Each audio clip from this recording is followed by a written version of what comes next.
Welcome to the Uplifters podcast, where every week I get to talk to a smart, inspiring, courageous woman who's doing big stuff in the world. And for most of these women, they're over 40 and they're rewriting the rules for themselves about what good looks like and what big looks like. Today, I'm talking to Rachel Giordano, otherwise known as Producer Rachel, if you've heard of her. She was nominated for the show by the wonderful Kate Milligan. Rachel has been in the entertainment industry for almost 30 years. So, yes, she is a grown woman. She began her career with the Barbara Walters specials and The View, and then moved on to Walt Disney Feature Animation, Home Shopping Network, iHeart Media. And now she's the owner of a boutique production company focusing on helping small business owners and entrepreneurs tell their stories through podcasts and YouTube and social media. She's also the host of the wonderful Producer Rachel show. You should totally check it out. If you like this show, you'll love Producer Rachel. She's connecting with lots of creators and business owners just to discuss the challenges and victories of building their dreams, not too different than what we're doing here. But in addition to the media career, Rachel is also a children's book author. She wrote this really lovely book called Santa's Secret Wishing Coin, which we're going to talk about today.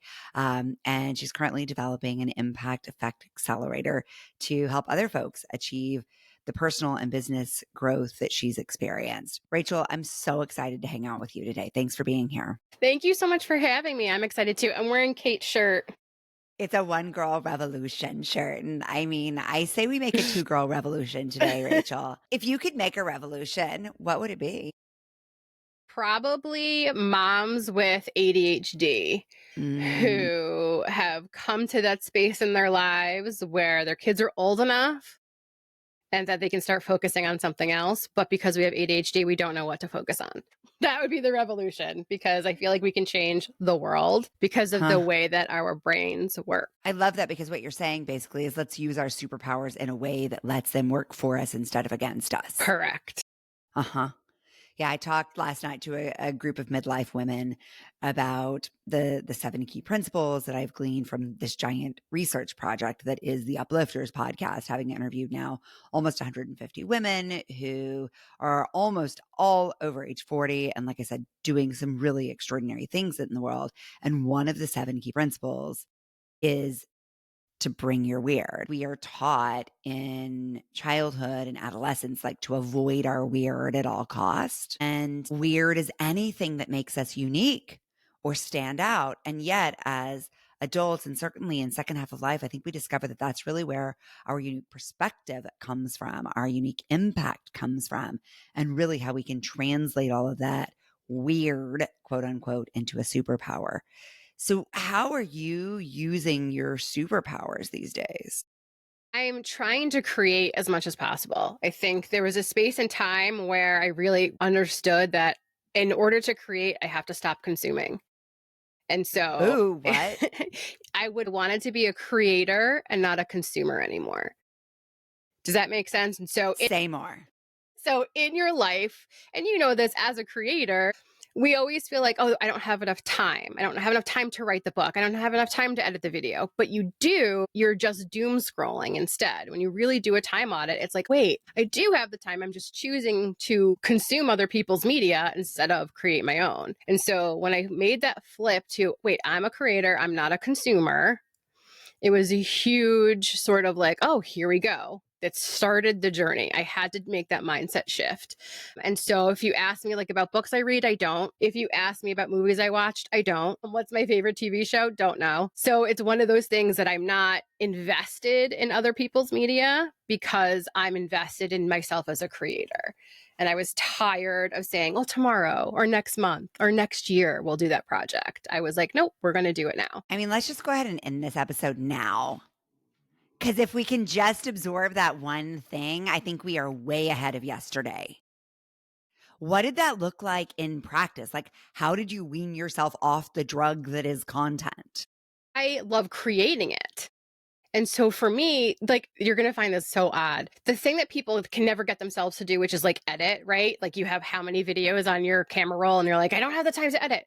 That's my like fun private time. I love to edit. And so when I started to grow my business and I had to outsource editing, that made me so sad. So I started to outsource client videos to my team of editors because I've got a bunch of different ones. I have short form editors, documentary editors, podcast editors, YouTube editors. And so I was outsourcing my client stuff so that I could edit my own stuff because I knew my voice, I knew my story, I understood the thread that I was telling.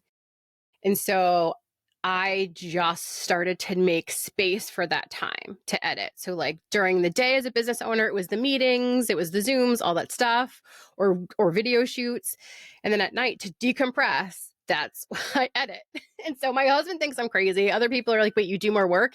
It's not work to me. It's like creating music to me. When I edit, I have a very specific flow. And when you see my videos, you know it's one of my videos. Does that make sense? Even if it's for a client, you'll know immediately. You'll be like, oh, that's Rachel probably edited that. Because I see it as music, right? Everything is a 2, a 4, 6, or an 8. When I'm in that space and just going with my gut of like, oh, wow, like I can direct, I can write, I can tell stories. Eventually one day, will we do it on a bigger scale? Yes. But right now I'm doing it on a micro scale. And it's just, I love it so much. And so when I started to make space for that, I was like, oh, but if I can edit these videos, then I can make space to create more videos. So that's sort of how it started, where I I was like, love I that can do this.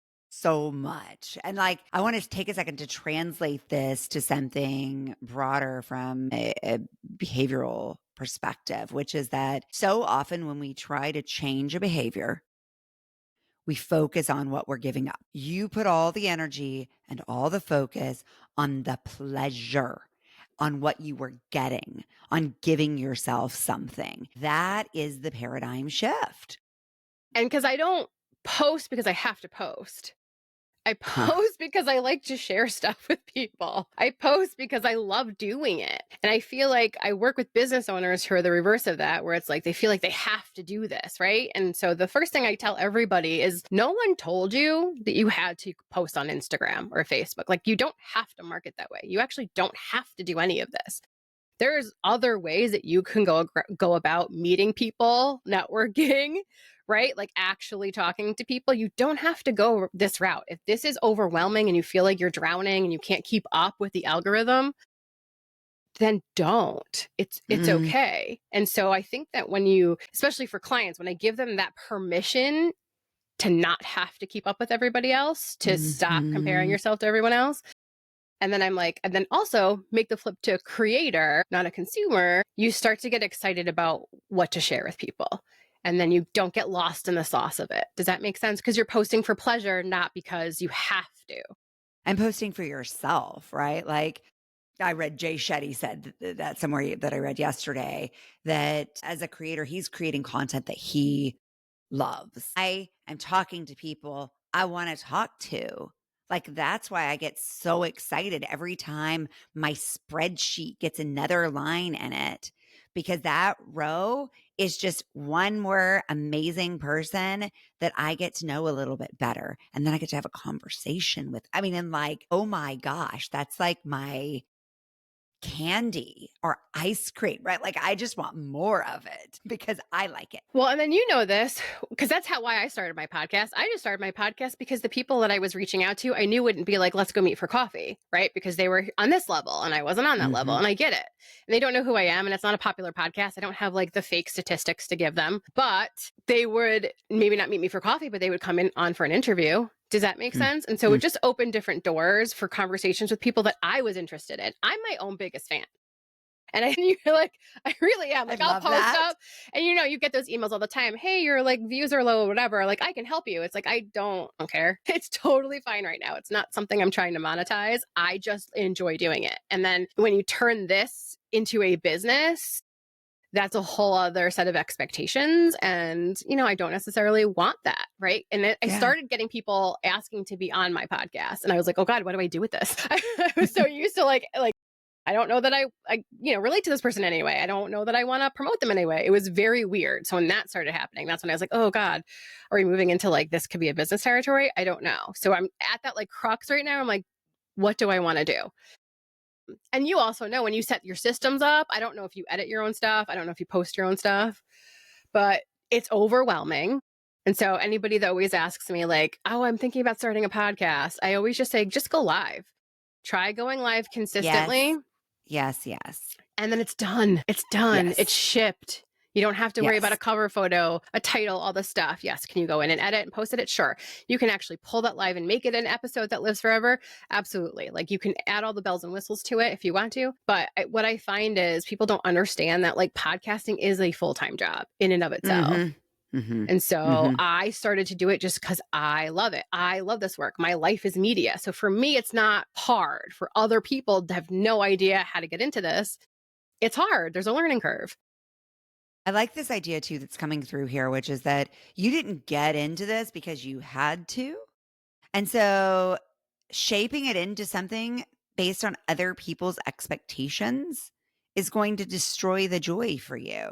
Now that doesn't mean it can't become something entirely different than that you want it to be, because I think that will happen for all of us. Like the point is not to know all the answers when we start, but to wade in, find out what works, discover what we like and want more of and what we want less of, and keep designing against that data. But it can't be like these external voices telling us what we want and expect ourselves that that's going to give us more pleasure or more satisfaction than listening to what we want. Well, because it puts you in that space of like which niche is going to be the most effective, right? Like what Mhm. niche am I going to get the most hits on? What's not Mhm. oversaturated? Because those are the things you start Mhm. thinking about. Like, how can I stand out in an oversaturated world where there's millions of podcasts now? I didn't want to have to think about that stuff. I was like, it's not why I'm doing it. I'm just doing it to amplify other people's voices who I love. And Mhm. also just ask people serious questions. When I first started, I started asking people because it was congruent with me growing my business. And I remember there was a day I had an interview booked, and I'm so happy it was with his name is Kyle Draper. He's a former pastor. And I started crying with him because I was like, I had to ask my husband if I can go into my savings, like our savings, to pay payroll for my freelancers because I didn't meet payroll and they were getting more money that month than I was getting. And I was like, I nobody talks about this. Is this a thing? And he was like, it's absolutely a thing. We've all had to do it. And I was like, wait, why does nobody talk about this? He's like, 'cause people are embarrassed. They want to do like the fun, flashy, like my business is amazing. But realistically, like owning a business and being a business owner, an entrepreneur, a small business owner, or a side hustler, it is not easy and it changes constantly. And so in that moment, I was like, I felt so good that I could be honest with him. I trusted him. I felt good in his space, but also he didn't give me a bullshit answer back. Do you know what I'm saying? He wasn't like, oh no, I've never had to do that. Everything's great. It was like, no, shit sucks sometimes. Like it's not easy. So Yeah. I think that normalizing is so important, but also being brave enough to ask the question. What stops us so often is we hold all these like little fantasy worlds in our heads, and then we are holding ourselves to an unrealistic standard. And we're like, this is not right for me. I can't do this. And we just create reinforcement of our disbelief instead of reinforcement of possibility, which is what happened in that conversation. well, and staying in that same vein, I mean, comparison is the thief of joy, right? You said how many Yep. people have you interviewed so far? Correct. 150. Right. Okay. Kate Milligan and A her lot of, One Girl Revolution podcast, I think, is at over 400. I'm at yeah. 24. Right. There you So go. like in my Different. head, like Yeah. where do I think I'm gonna be? And so I had to Right. disconnect from where everybody else is and what everybody else is doing because I'm not going to be able to keep up with that. I Mhm. need to be able to keep up with me. I'm not running a race with you or Kate or anybody else with a podcast. We're not. I'm No. doing my own thing. And when you start to feel like you're in that space where you're like, you're comparing yourself to everybody else. Number one, I don't feel like we can be creative in that space because we're blocking Agree. off whatever channel We're messages we're editing, getting. Right. We're editing. And then and not how, in the fun way. no. And then where does genius come from? Does genius come from doing what everyone else is doing? No. No, no. No. No. Nor does satisfaction, though, that deep down feeling of being satisfied. That comes from doing what matters to us. Comparison it's an unachievable KPI, just like expecting perfection. Yeah, there's no such thing as perfect. Somebody said perfect is too late. Do it messy. Do it messy. Yes, yes, Well, yes, and then yes. also Side note, I said women, that to a client last week. I was like, you have full permission to do this badly. And she came back the next week and she was like, that's the most important thing you have ever said to me. And I get it because it wasn't something I could say to myself for yes, years. yes, that's the hardest, is us taking our own advice. Yeah. I'm my own worst client. I'm working it out. Cobbler's But that's the shoes other thing. thing, like explaining to people, you don't have to post anything either. Just record the thing, write the thing, right? Like write the Mhm. book, write the Make article, write the something. substance, just make it. No Yep. one's saying press publish. Can you Right. even make the thing? I think a lot of people think like, oh, what podcast would work? Well, what do you want to Uh-huh. do? What do you find joy in? Because God forbid you start and you're like, oh my God, I'm stuck in this niche and I want to pivot and I have to start all over again. That's why I say go live, test it out, see what you Yes. like. There's no expectation. And then in like 6 months, if you're like, I like this, I think I found my voice, I'm good at this is the niche I want to be in, then you can start thinking, okay, how do I start a podcast? But women of our age learning new things, I think at first it's overwhelming, right? Because it's like, oh my God, so much information. How am I Right. going to I'm understand this? behind. I'm behind. But like, you just take one little thing at a time, just one little thing at a time. Everyone can do this. Everyone can do anything. We just have to take one little thing at a time. Don't worry about the end. There is no end. The goalposts always move. Just worry about what's the next step I have to take to do this thing. Yes, yes, yes. Rachel Lipson, I think episode 3 of this podcast, like OG, said everyone has ideas, only entrepreneurs act on them. And then I remember Sonia Weisapple in another really early episode said that the secret to her success was turning ideas into action steps. And I think that is so much at the core of what you're saying. It's like sitting around thinking about stuff is cool. Like it's great to have ideas and they're not going to go anywhere outside of your head if they don't turn into actions. I think it depends. I think there are some things, because I don't know if you've ever seen something where somebody does something and you're like, oh my God, I had an idea for that, right? I think whether it's God consciousness, the collective, the universe, whatever you believe, if it's such a strong pull, it will find somebody to take action on it. Does that make Fair, sense? Like fair. it will find You're not somebody. going to take them You may anywhere not be without the one, action. right? But like Fair. somebody will, if it's Yep. that deep, Yes. it always will Yes. find somebody to transmute it and translate it. And yet, I think as we say that, I think it probably brings up the fear in a lot of people that, like, oh, well, somebody already took my idea. Load of baloney. Impossible. Because nobody else has your unique perspective. Say that again, because I feel like the people don't get it. When you tell people, oh, because you are you, like I'm not Yeah. you, you're not It is me, like you are you. impossible. I feel like that's where the other shift started to change for me. I felt like, Mm, again, I'm one of however many people doing this. I should have started years ago when I like wanted to and I didn't, but you have to get out of your head in that way, right? yeah. Like it, the next best step, number one, but number two, do you value yourself and what you want and your time? And if you Mm, do, then you'll find the time to do the thing, yes. whatever it is. It's Yes. and it sort of like is magical where you'll realize, wait, I can do this here, I can do this here, I can do this here. And then once you get to know it, it gets easier and easier as you go. Yeah, I love what you're saying there too, because it brings up this idea of time, and it does feel like our most precious, non-renewable resource. We have the time, we have, but how we use the time, to your point about scrolling and what I call low value time, is available to us to translate into high value time. And it doesn't have to be hours and hours and hours. It can be the margins. It can be an energizing 10 minutes in the middle of the day. Placing it where it fits and where it's repeatable is actually far more important from a behavioral change standpoint. 1000%. And then when you start with the idea that we just talked about, which is like you are the thing, right? Like nobody Mhm. is you. And then you double down on, okay, well, now I'm just executing my vision the way I see it. Maybe I don't see it the same way other places. It doesn't mean it's wrong. Then I think even more magic starts to happen. Cause like once you start to get like a little bit of, even online, someone's like, oh my God, that's a great idea. It's like, oh, okay, I am on the right track. But you also don't need other people to validate it either. Be careful who you tell your dreams to. Yeah, I say I agree with be careful because other people can shoot down your dreams, dilute them, make you feel unworthy of going after them. But I'm not worried about telling them because they're going to run off and do it. Because again, they can't. I'm Correct. irreplaceable. Exactly. And that is truer than ever in an age of AI, right? Like the only thing that is going to distinguish us from machines is a strong point of view.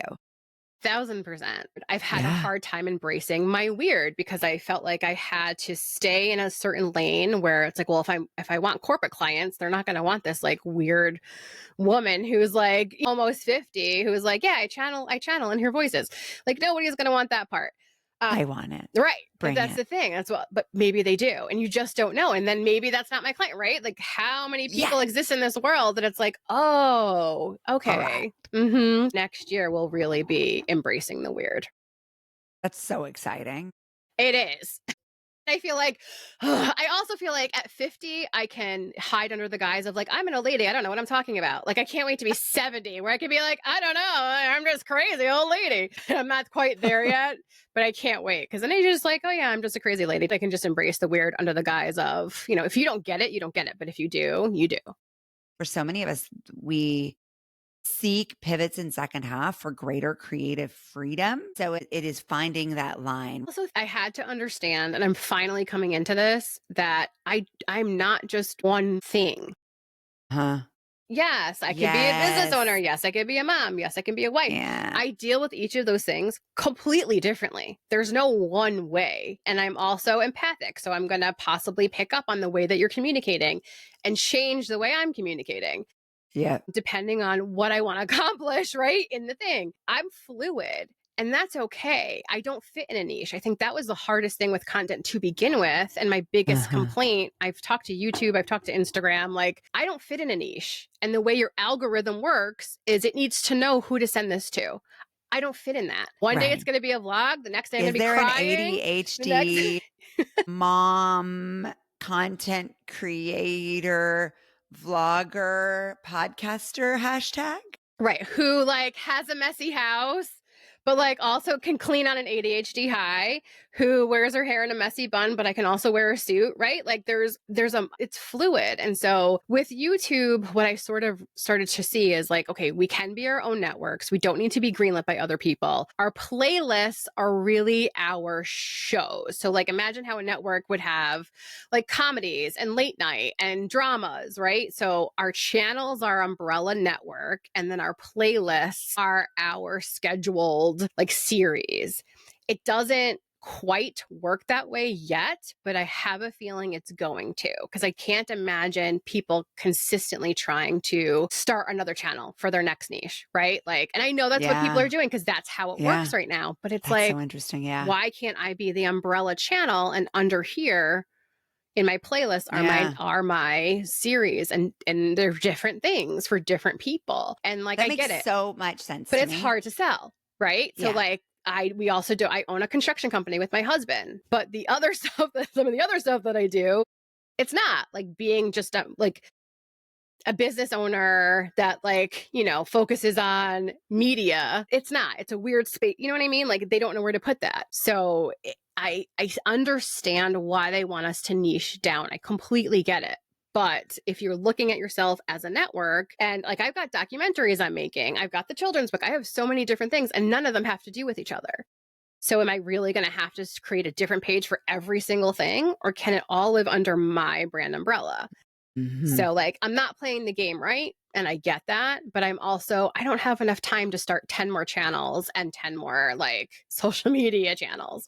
Well, what I love about it is I know you say you do all the things differently, but I have a deep belief that how we do one thing is how we do everything. And aligned with what you were saying about a Rachel edited video looks like a Rachel edited video. The core thing here is you. And for women who've had multiple chapters, we can get so worked up and paralyzed by the need to create a coherent story that we share no story. We create nothing, or we create it and we hide it. And we don't have the impact or the connection that we seek because we're just over here like, well, this won't make sense. If you mix all the colors together, you're like, oh, there's no pink and blue and yellow and red, just some gushy gray mess. I think we worry about that too much because actually what happens more often is what I call wearing the kimono and like Mrs. Ropering it. and just kind of like getting like all the little pieces patched together and just being like, this is Rachel. And that's actually what I super love about the name Producer Rachel. Because when I read that, what I think is this is this one creative person as a human umbrella. Yes, I am the brand. You are. And that I think is so hard for people to understand because that's not how we exist in this world of consuming Mhm. content, brands, and Mhm. anything, right? The book, Right. the whatever. Fine. So we don't know which story to tell because we're always just like, wait, what story am I telling? What niche am I like broadcasting to? And yes, we need to make money. We need to pay bills. But if you take that out of it and just really say, hey, I give you the opportunity to like say whatever to whomever, however you want to, it's like I can Yeah. just be me and people understand what comes along with that. You may not like the vlogs, but you may love this content. You may not like this content, but you might like that content. And that's okay. It exists everywhere. Mhm. And so I had a really hard time just boiling myself down to one thing. I mean, it's probably ADHD brain, but but like, can I do all things? Yes, if I systemize it and grow my team appropriately and can teach them, okay, these are the things, these are my expectations. And so I hired Mhm. a VA, and that was life changing. I was so scared at first because I was like, how am I going Not to everybody knows what a VA is. virtual assistant who The also best. it helps me. Mine's Princess. I love her so much.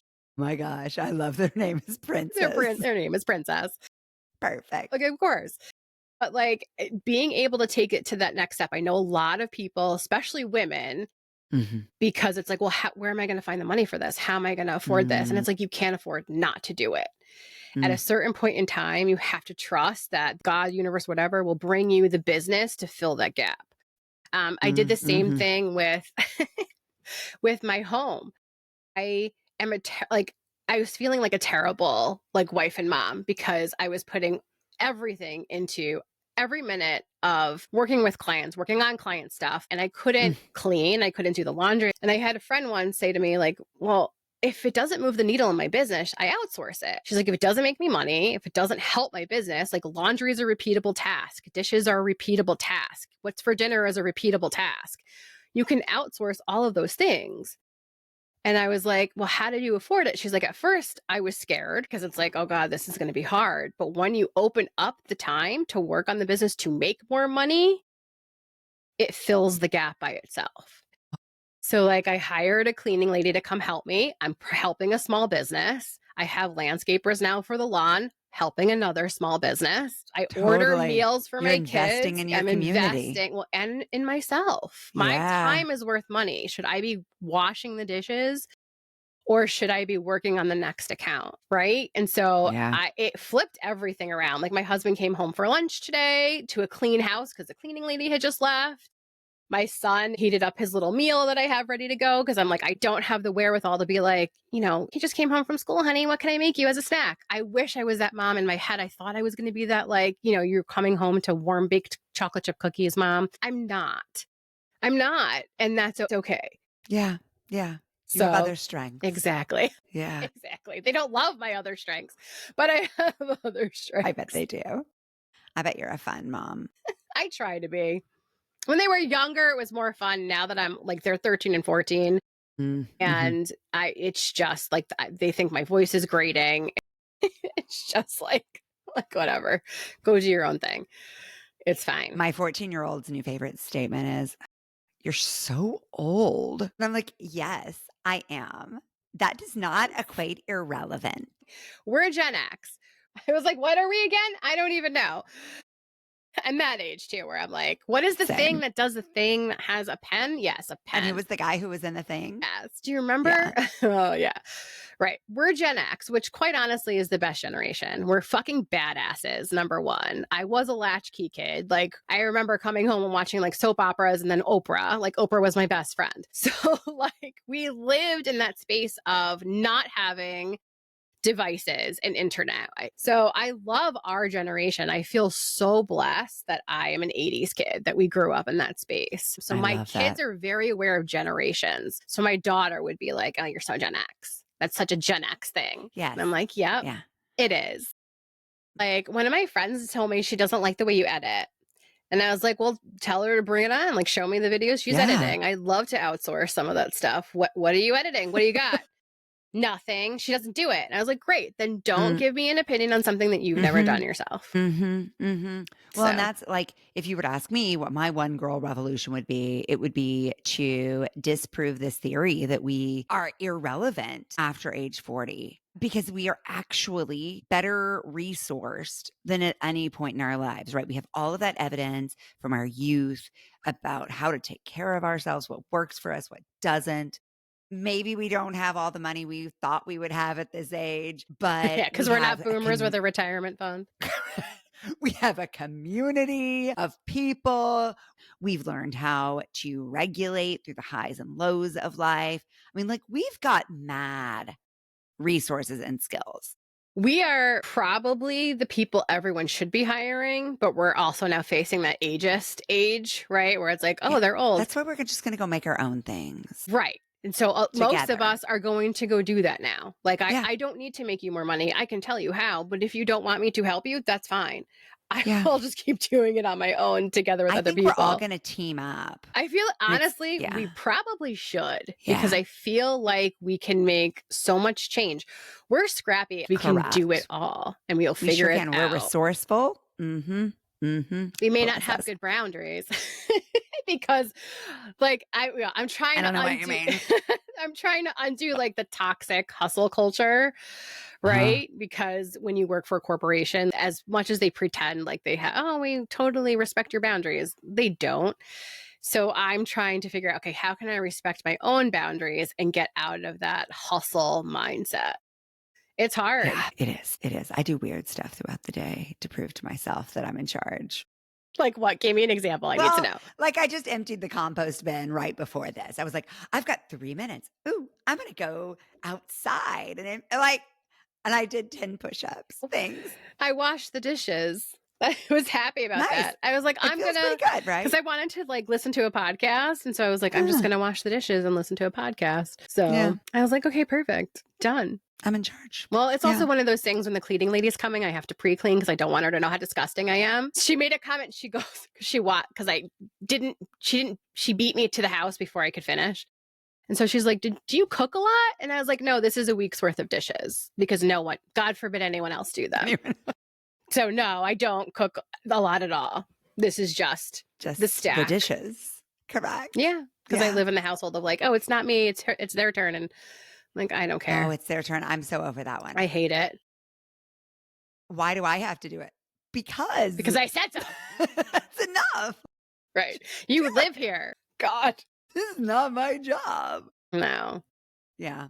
I feel like I've not asked you a single question. That's the best. It's fine. Everybody I don't know learn. how I'm going to edit this episode. Don't edit it. Don't worry about it. I'm not going to. No, it's just too amusing. Tell me about your book. I just screamed in the microphone. I'm going to say that again so I can't edit that and I don't deafen the poor audience. So tell me about your book.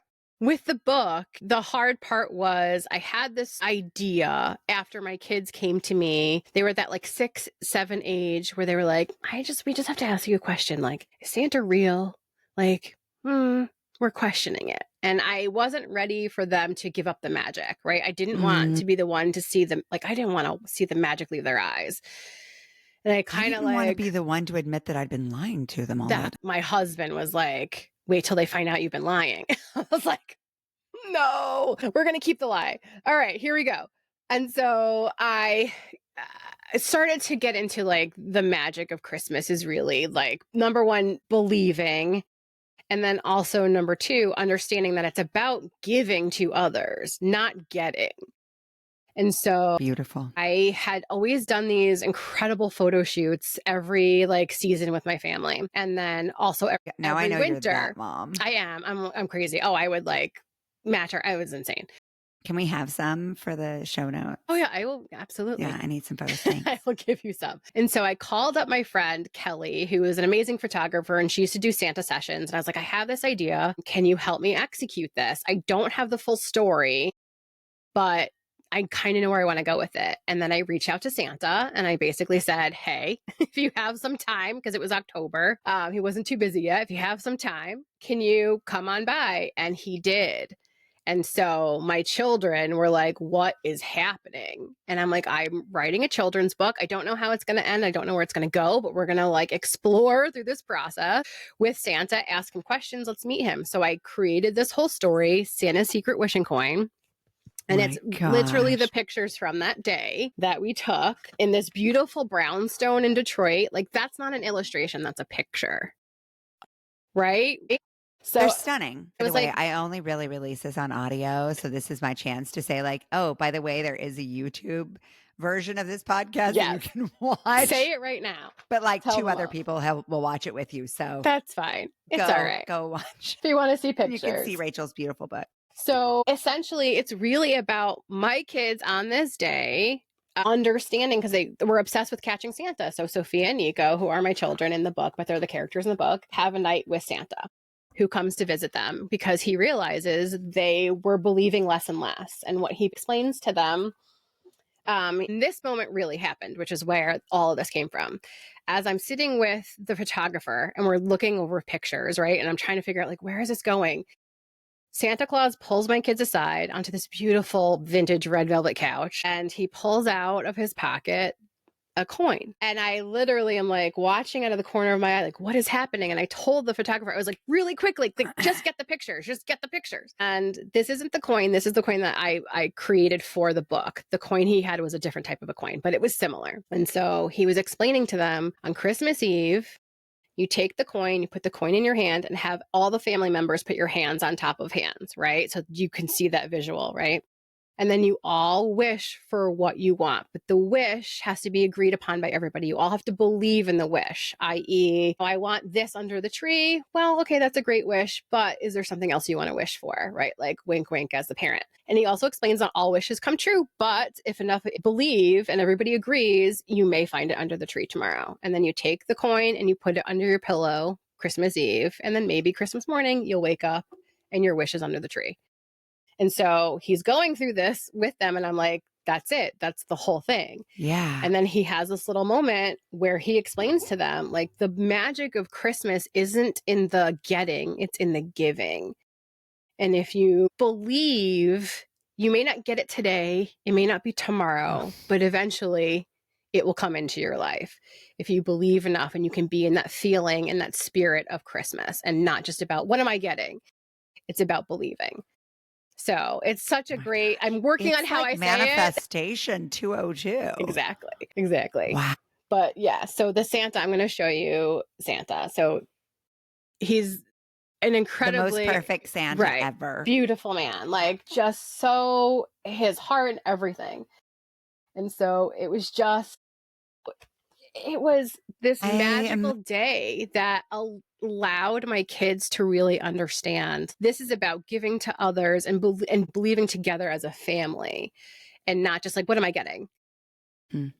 I always like get the idea that you should keep your birthday wish hidden and that's how it'll come true. I'm like, no wish has ever come true hiding it in secret. The secret is tell everyone. Yes, it's like it took me so long to be like, I'm a children's book author. I am an author. I am. Instead of like, well, I have this idea and I wish. And it's like, no, I am. And when you start to talk about it more and more and more, like I'm trying to get used to talking about it. So I'm working on that too. You just have to start saying the thing out loud. I'm a children's book author.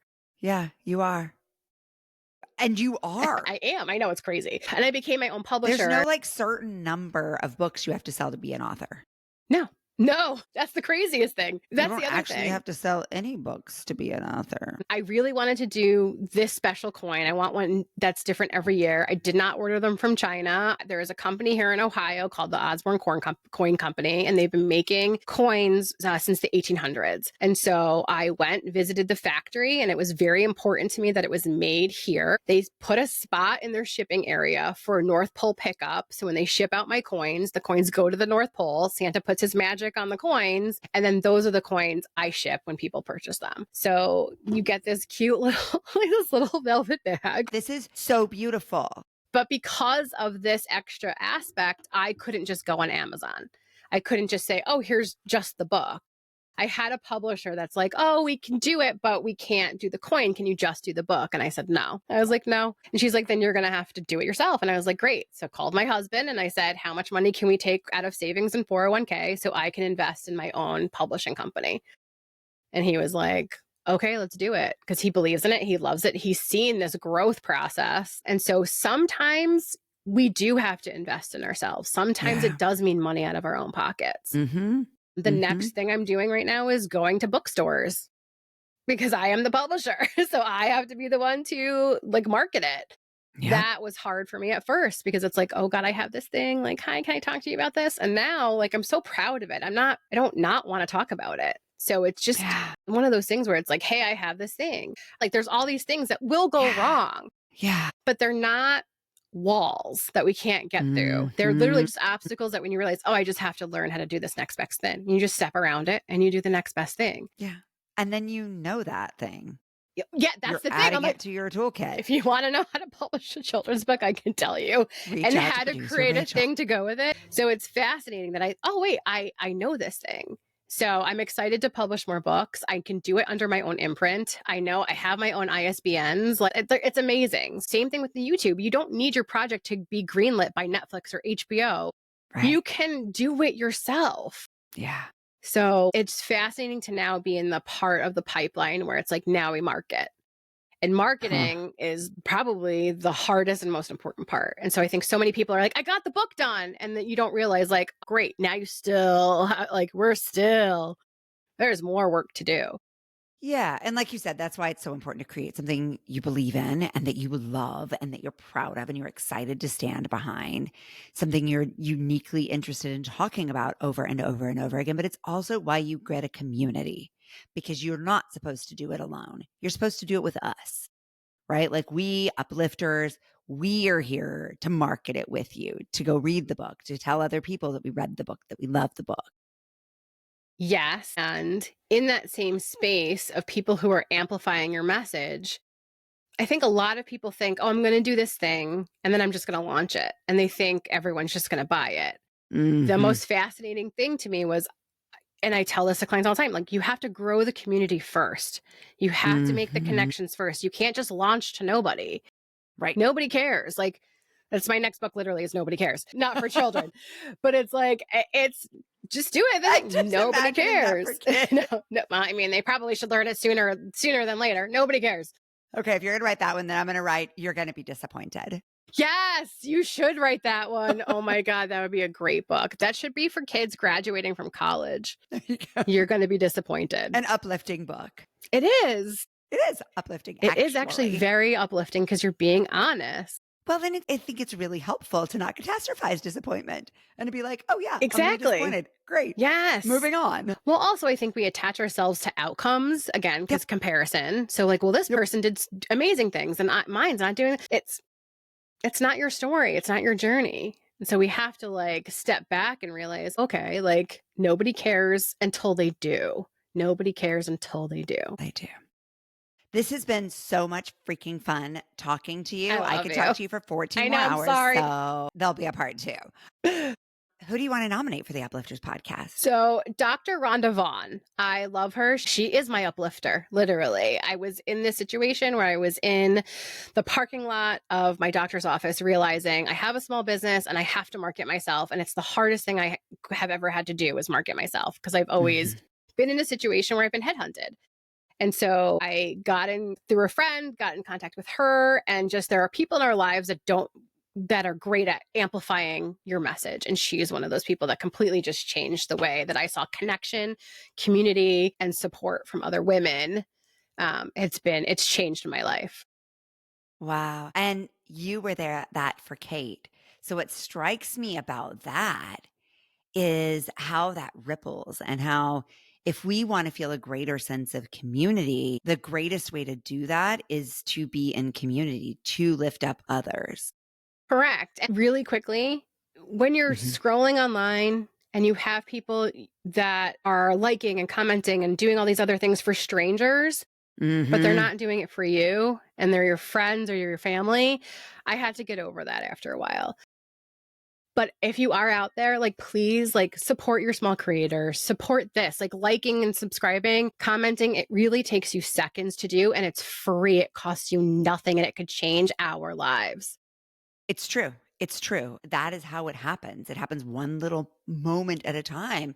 And I think in all things in the world, we feel powerless because we feel like we can't change the 100%. And so the way we do that is we change 2%. We do our little tiny step, and then that adds up with a bunch of other little tiny steps, and things are different.